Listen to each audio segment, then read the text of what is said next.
Assalamualaikum warahmatullahi wabarakatuh. Perkenalkan, nama saya Salasiah. Saya dari Prodi Perbankan Syariah semester 2.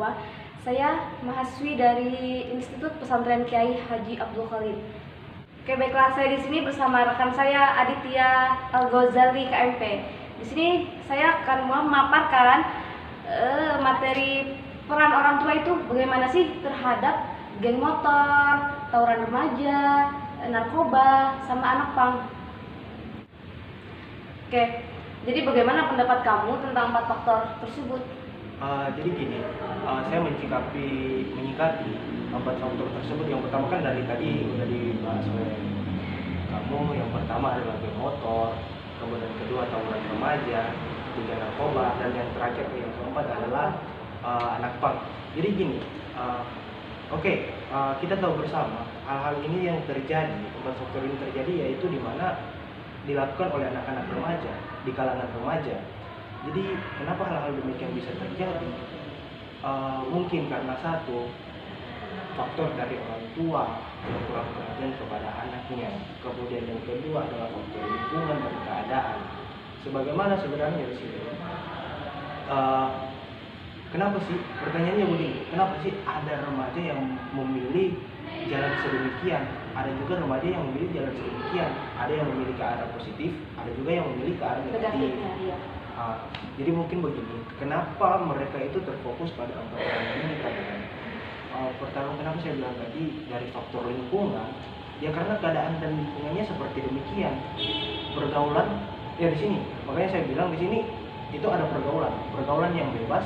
Sebagaimana pergaulan bebas itu berarti bebas, tidak ada batas. Ada batasan. Siapa yang akan menjadi batasan? Yaitu orang tua. Sebagaimana orang tua itu sebenarnya harus berperan aktif terhadap anak. Karena anak bagi orang tua itu adalah tanggung jawab. Iya, ada juga seperti itu. Tapi ada juga yang orang tua itu selalu berperan aktif terhadap anaknya, tapi nyatanya banyak dong.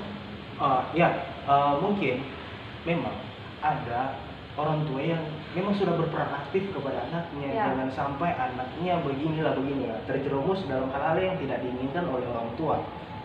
Ya kembali lagi tadi, karena anaknya sudah terpengaruh oleh keadaan di sekitar, otomatis perkataan ibunya sudah tidak begini dan begini.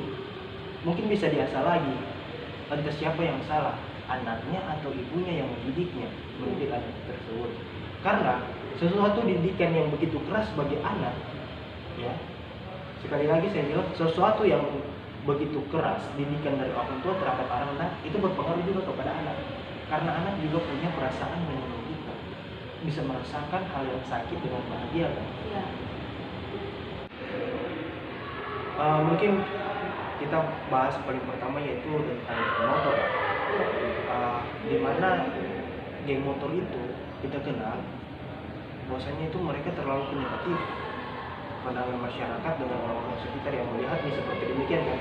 Karena kenapa? Kenyataannya menyatakan begini, banyak geng motor itu menggunakan knalpot racing yang yang namanya ini pokoknya membuat masyarakat di sekitar itu tidak nyaman. Kemudian terjadinya balap liar begini dan begini. Tapi kita di situ sedikit lagi, sebenarnya kenapa sih bisa terjadi balap liar? Ya.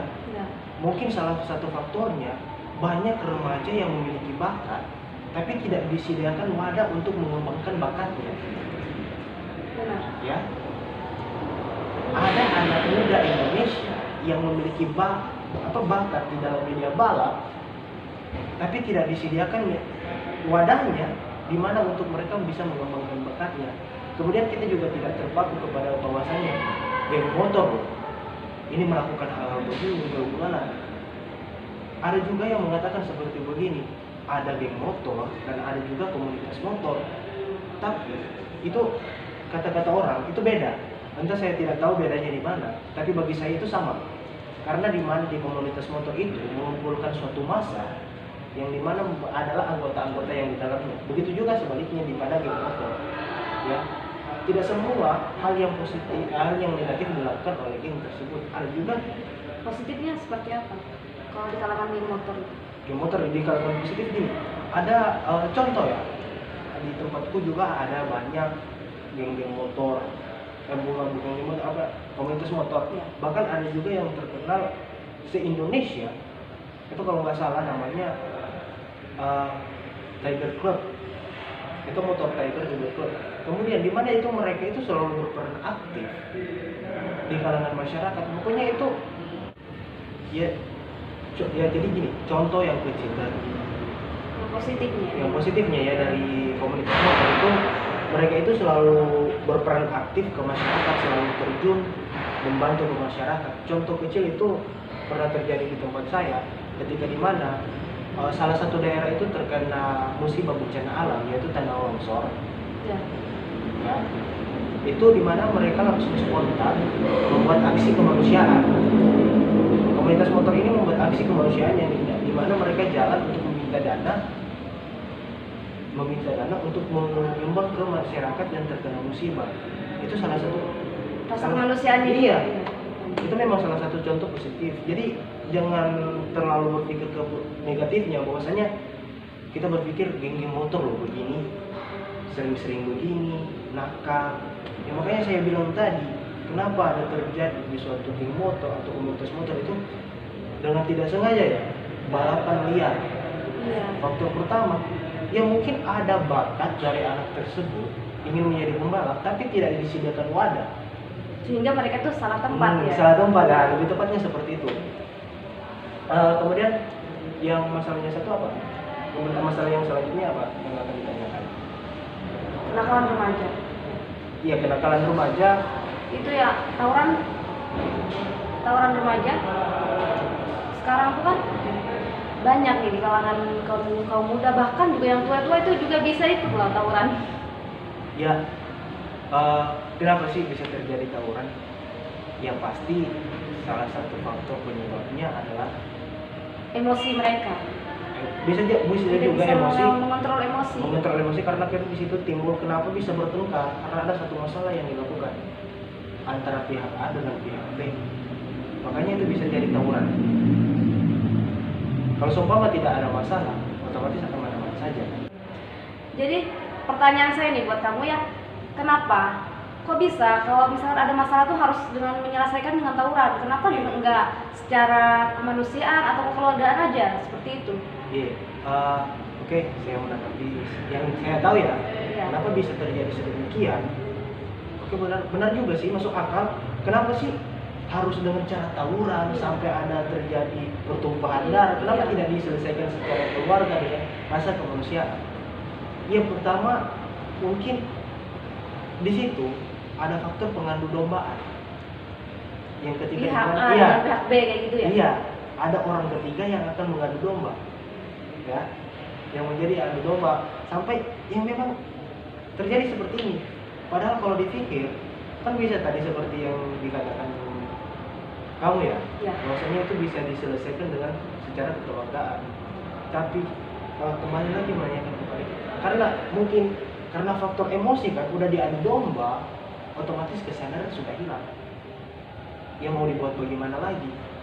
Manusia punya batas ya, batas kesabaran kan. Ketika di mana batas kesabarannya itu diganggu, ya bahasa saya pasti dia akan meronta-ronta kan. Seperti singa ya? Iya, kira-kira seperti itu. Oke. Nah, mungkin selanjutnya.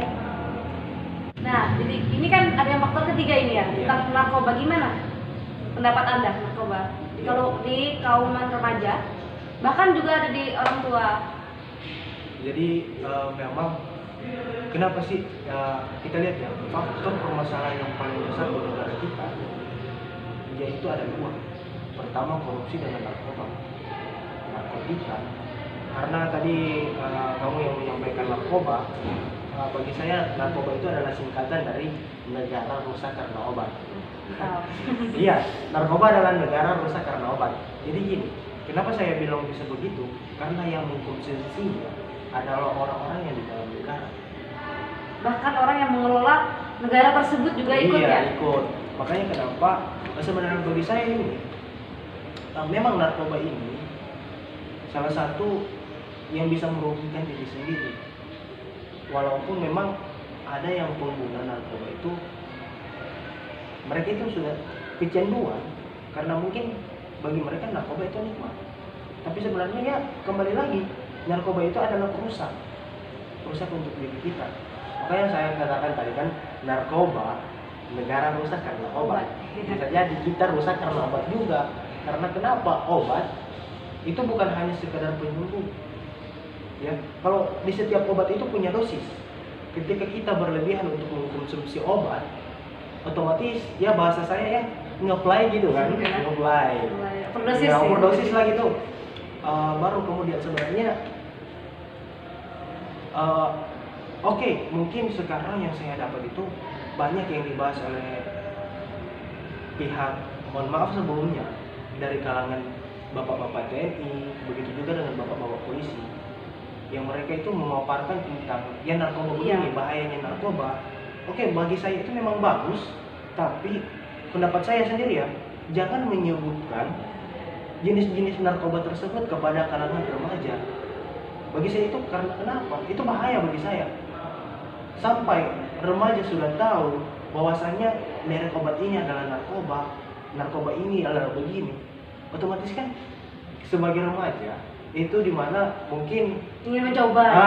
Remaja itu kan penasaran ini obat apa ini saya ini yang bertanya-tanya ini bagaimana kan begitu. Maksudnya ya wes bagus ketika diadakan suatu forum itu yang membahas tentang perkara masalah narkotika, bahayanya narkotika, itu memang bagus, tapi tolong jangan disebut jenis mereknya narkoba tersebut. Otomatis remaja yang mendengar dengan telinga, dipikirkan oleh akal, otomatis wih coba dulu gimana sih itu. Ya mungkin ada orang yang bisa berpendapat begitu dan juga yang tidak.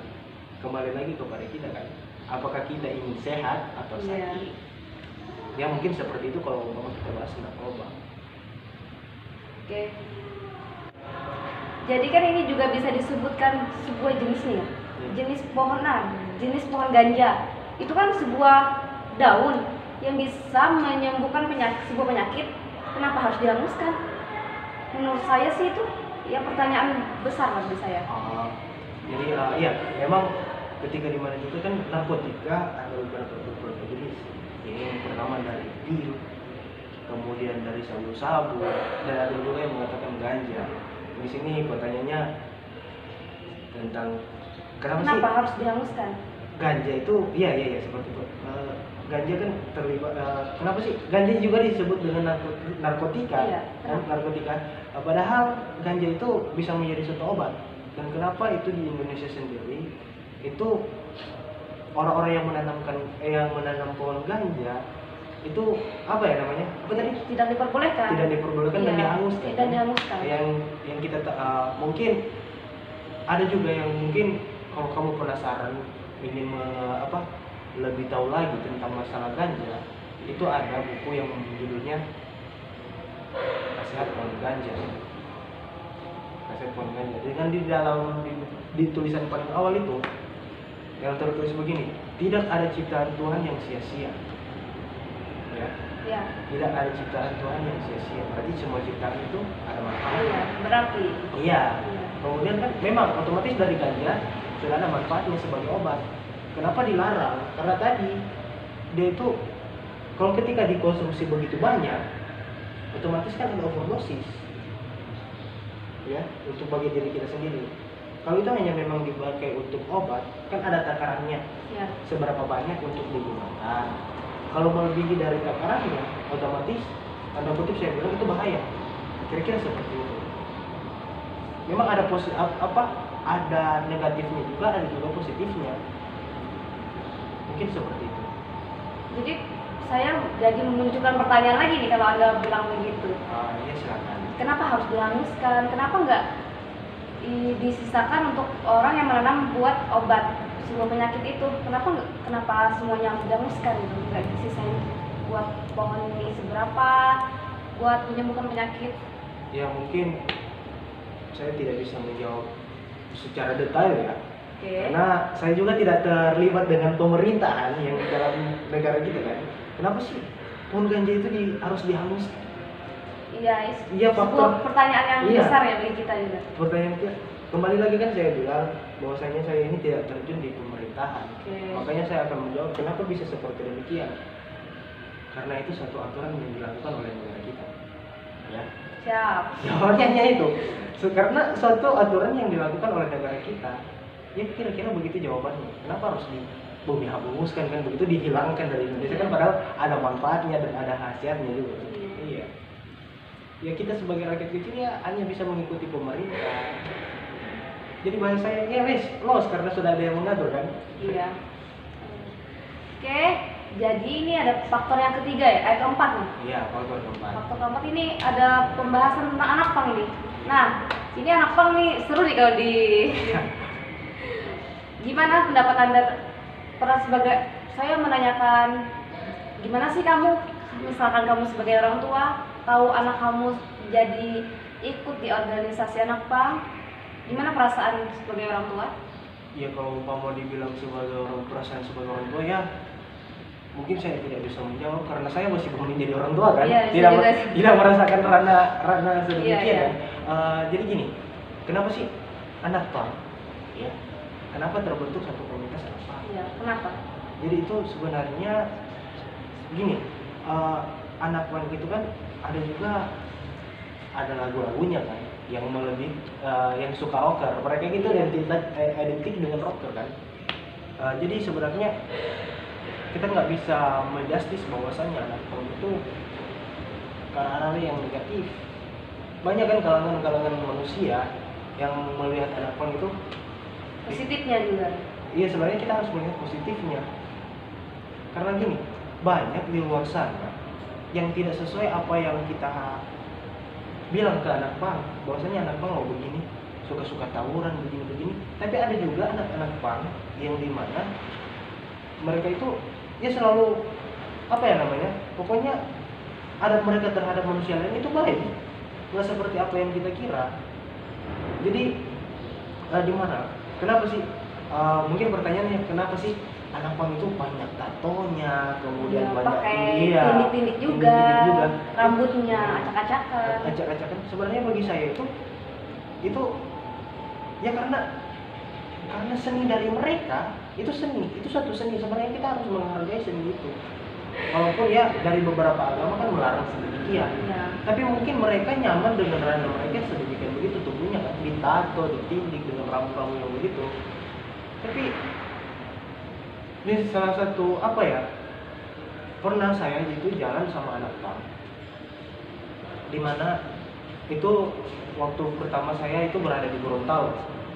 Iya, saya ikut di kumpulan anak pang dengan tidak sengaja. Itu bukan kumpulan, mereka itu berada di jalan itu ngamen. Ketika dimana kita itu jalan, kita itu semua tambah saya ada 12 orang. Dan alhamdulillah hasil ngamen kita itu dari nyanyi-nyanyi di lampu merah gitu kan, dari mobil satu minta-minta gitu. Tapi kan pakai genjreng-genjreng. Dari mobil satu alhamdulillah kita dapat uang itu sebesar 12.000 rupiah. Sampai berapa waktunya? Dari jam berapa sampai jam berapa? Itu dari jam 3 sore sampai azan maghrib. Sampai azan maghrib kita berhenti. Ketika di mana itu?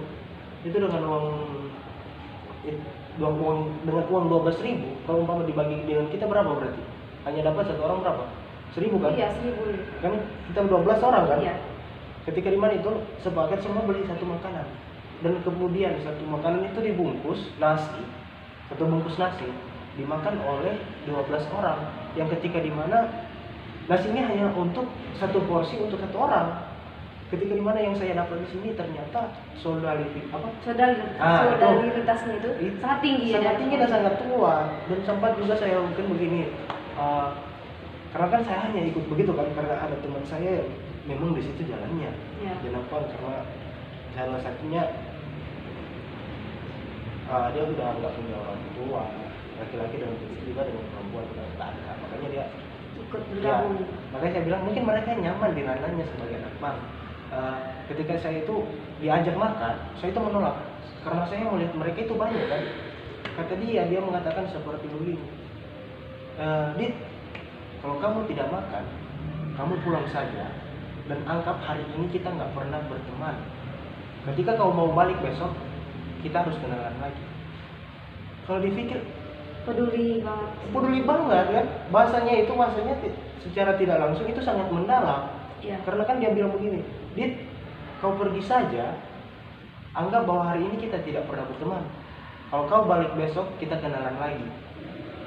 Subhanallah kan? Iya, Masya Masya Allah, bukan subhanallah, maaf. Masya Masya Allah. Kemudian apa lagi? Jadi pertanyaan saya, kenapa anak pang itu selalu mengamen, mencari uang tuh dengan mengamen gitu ya? Kenapa nggak bekerja aja? Mungkin saya mau merangkap pertanyaan dari kamu kan tadi.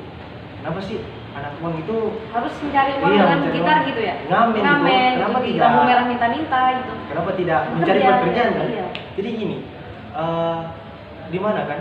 Mungkin itu sudah takdir mereka, tapi kan ada juga kata Allah itu, Allah itu tidak akan merubah suatu nasib suatu kaum sebelum kaumnya itu merubah sendiri. Mungkin kita kalau membahas ini untuk Eropa itu mungkin terlalu jauh. Kita lihat apa yang sekarang banyak loh orang-orang yang sudah punya gelar sarjana tapi masih belum dapat pekerjaan. Karena kenapa? Kurangnya lowongan kerja.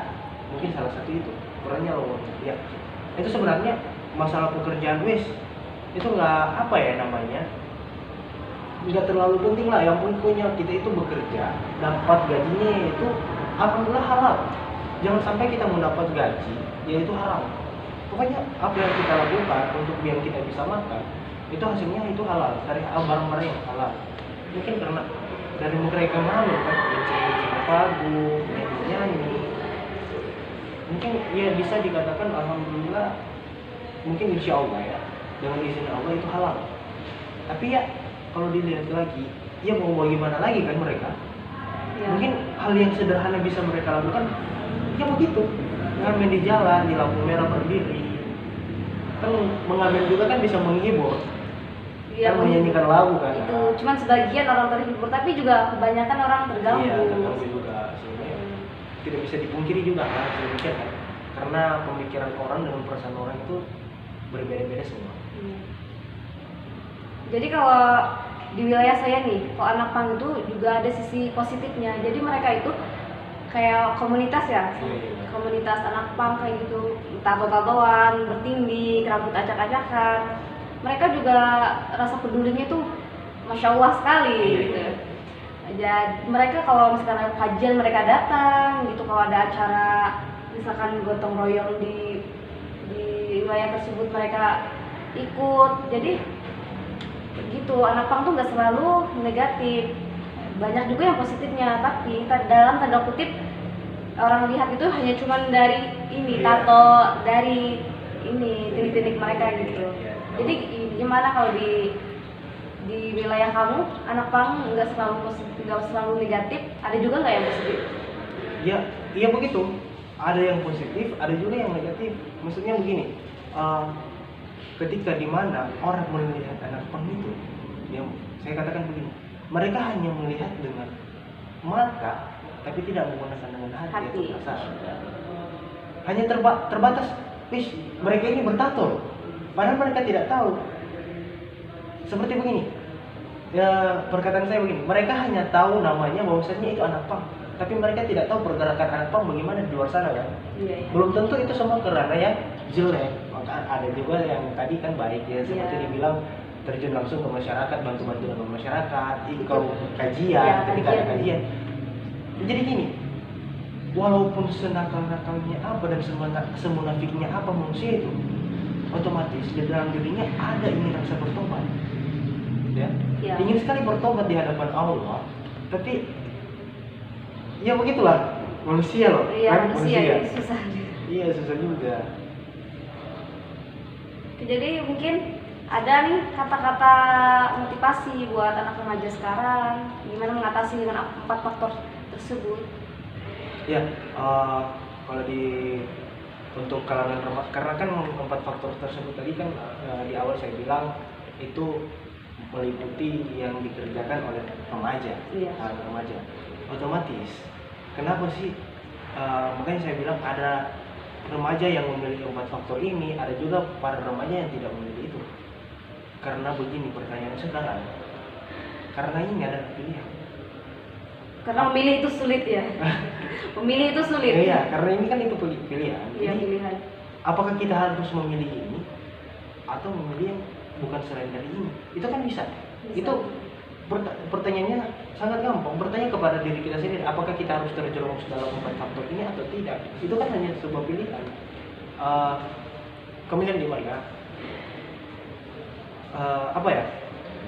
Memang benar juga dengan tema bagaimana sih peranan orang tua ya? Iya. Dengan hal-hal demikian dan faktor tersebut, memang orang tua itu harus berperan aktif. Ya, orang tua itu harus berperan aktif karena kenapa? Anak itu adalah tanggung jawab dari orang tua. Kan ada juga yang mengatakan di dalam Al-Quran, saya kutip ini, 1 langkah anak perempuan keluar dari rumah tanpa menggunakan hijab, maka 1 langkah juga ayahnya, orang tuanya itu masuk ke pintu neraka, kan? Nah, maksudnya tanggung jawab di situ yang saya dapat dari arti dari ayat tersebut, itu memang sangat penting peranan orang tua yang untuk menjaga anaknya. Seperti tadi yang dikatakan kan, kembali ada juga orang tua yang sudah peduli terhadap anaknya, kan? Tapi anaknya begini loh. Makanya saya bilang tadi di awal, mungkin karena faktor cara mendidik, lingkungan dengan cara mendidik orang tua yang mungkin saya bilang di sini salah. Karena tidak semua anak bisa menerima secara begitu kan, secara langsung, secara dengan lapang dada lah menerima. Mungkin anak-anak juga bisa. Ada juga orang tua ketika marah, karena sudah melewati batas. Niatnya itu untuk menegur supaya anaknya tidak begini. Tapi nauzubillah min zalik itu kayak di kebun binatang, kemudian absen kebun binatang itu dari A sampai Z tersebut semua untuk kepada anaknya. Kan tidak ini tidak sepantasnya kan begitu. Orang tua bilang begini, mohon maaf, ada juga yang mengatakan begini, dasar anak anjing, anak beginilah kan. Contohnya begitu. Mungkin anaknya berpikir, aku loh terlahir dari rahim ibu, kenapa ibu bisa mengatakan sedemikian kepada saya?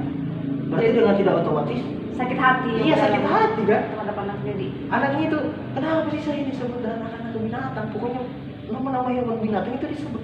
Otomatis kan anak juga punya perasaan, Bos. Iya. Punya akal untuk menerima. Dia juga bisa berpikir, ibu saya mungkin terlalu kejam. Kenapa dia bisa memilih 4 faktor ini? Ya. Iya. Karena itu di sini kita tidak boleh. Jadi di sini kita tidak bisa 100% menyalahkan anak dan tidak 100% orang tua. Jadi sini seimbang. Bagaimana peranan orang tua dengan anak itu mengaplikasikannya. Ya mungkin pesan saya yang terakhir begini kepada kita semua sebagai anak. Mungkin di mana sih ada nggak anak yang di mana cita-citanya itu tidak akan membahagiakan orang tua? Pasti tidak ada kan? Iya, Semuanya anak yang membahagiakan orang tua. Jadi pesan saya gini, mungkin untuk kita sekarang, ketika kita memang ingin membahagiakan orang tua, lakukan apa yang sebisa kita. Ya. Kalau seumpama kita tidak bisa dapat membahagiakan orang tua kita, ayah dengan ibu kita, otomatis jangan buat mereka itu bersedih ataupun kecewa. Kalau memang seperti itu, kalau kita tak mampu membahagiakan orang tua, sekali lagi saya bilang, kalau kita tidak mampu membahagiakan orang tua, setidaknya kita bisa membuat orang tua bahagia. Iya, jangan sampai kita membuat orang tua itu sedih dan kecewa. Kemudian untuk orang tua sekarang, bagi saya itu, ketika dimana orang tua itu marah kepada anak, itu mungkin sudah berlebihan. Makanya saya tadi kutip, semua nama hewan di kebun binatang itu tersebut semua. Karena anaknya juga. Iya, karena anaknya juga. Maksudnya gini loh, mungkin kalau umpama marah marah yang sewajarnya. Kemudian beri solusi. Ketika di mana seorang anak dibilang pada murid terus kan, anak beginilah. Coba kembali kita pikir sama-sama. Ngapain coba kita buang-buang waktu memarahi anak? Coba kita kembali. Ketika anak berbuat salah, kemudian kita katakan, mungkin kita doa kepada anak ya. Orang tua itu sebenarnya harus mendoakan anak. Semoga kau besar menjadi presiden. Kau nakal begini, insya Allah kau besar menjadi presiden. Kan bisa jadi seperti itu.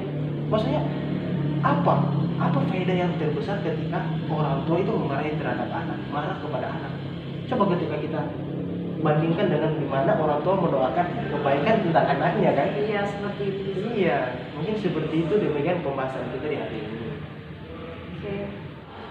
Ya, dari sekian banyak pembahasan yang kita bahas pada hari ini, saya cuma beberapa yang bisa saya tangkap gitu ya. Jadi menurut saya yang bisa dinamakan manusia itu adalah manusia yang bisa memanusiakan manusia. Iya benar. Jadi jadilah manusia, jangan melupakan 1000 kebaikan seorang demi 1 kejahatan seorang. Iya, benar juga masuk. Karena kenapa banyak manusia sekarang itu ketika melihat satu kesalahan yang dibuat oleh orang lain, dia itu sudah lupa 1000 kebaikan yang telah dibuat. Jadi gini, mungkin satu hal yang negatif dilakukan oleh orang, itu wajar. Karena kan orang manusia loh, Manusia. ya tempatnya salah kan, tempatnya salah manusia. Jadi karena jadi pandangan kita harus begini, ketika contoh ya, ketika kamu melakukan salah satu kejahatan atau salah satu kesalahan, apa itu sebenarnya begini, membenci sifatmu, jangan membenci kamu. Jadi bencilah sifatnya, jangan benci orangnya. Karena itu kenapa dia melakukan hal demikian, karena sifatnya. Jangan sampai kita membenci orangnya. Kalau umpama kita sudah membenci orangnya, itu bahaya. Ya, otomatis kita sudah tidak mau dekat lagi kepada dia. Kalau umpama kita sudah tidak mau dekat lagi kepada dia, siapa yang mengajak dia untuk hal yang lebih baik lagi? Kita benci sifatnya, karena suatu sifat itu bisa berubah di kemudian hari. Ya mungkin seperti itu. Kira-kira dari saya menambahkan sedikit. Iya.